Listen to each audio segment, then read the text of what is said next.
Hello बच्चों, चलिए प्रश्न को देखते हैं। प्रश्न है, कोष्ठकों में दिए हुए शब्दों में से सही शब्द को चुनकर रिक्त स्थानों को भरिए। हमें यहाँ पर कथन दिया गया है, सभी वृत्त रिक्त स्थान होते हैं। हमें यहाँ पर बताना है कि रिक्त स्थान की जगह सर्वांगसम आएगा या समरूप आएगा। तो प्रश्न को आगे हल करें उससे पहले जो प्रश्न की मुख्य अवधारणा है उस पर विचार करते हैं।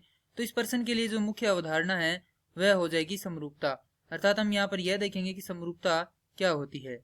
समरूपता, किन्हीं दो आकृतियों में यदि उनके संगत कोण बराबर हो तथा संगत भुजाएं समानुपाती हो तो वे क्या होती हैं? आकृतियां समरूप होती हैं। उनका यह गुण क्या कहलाता है? समरूपता कहलाता है। अब हमें दिया गया सभी वृत्त, तो यहाँ पर हम दो वृत्त बनाते हैं। पहला वृत्त कुछ इस प्रकार से है तथा दूसरा वृत्त कुछ इस प्रकार से है। मान लेते हैं कि इसकी जो त्रिज्या है वह 3 सेंटीमीटर है और इसकी त्रिज्या 5 सेंटीमीटर है, और यहाँ पर दोनों ही वृत्तों पर एक दो स्पर्श रेखाएं खींची जाती है।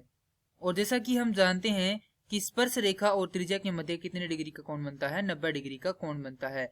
चाहे वृत्त कितनी भी बड़ी त्रिज्या का क्यों ना हो, और वृत्त चाहे कितना भी बड़ा हो, उसके व्यास द्वारा परिधि पर बनाया गया कोण कितने डिग्री का होता है? 90 डिग्री का होता है। अर्थात मान लेते हैं कि ये क्या है, इस वृत्त का व्यास है, तो यहाँ पर ये जो कोण बनेगा वो 90 डिग्री का ही बनेगा। अब ये कोण चाहे यहाँ पर बन जाए चाहे कहीं पर भी बन जाए, 90 डिग्री का ही बनेगा। इसी वृत्त में भी कुछ इस प्रकार से ही होता है।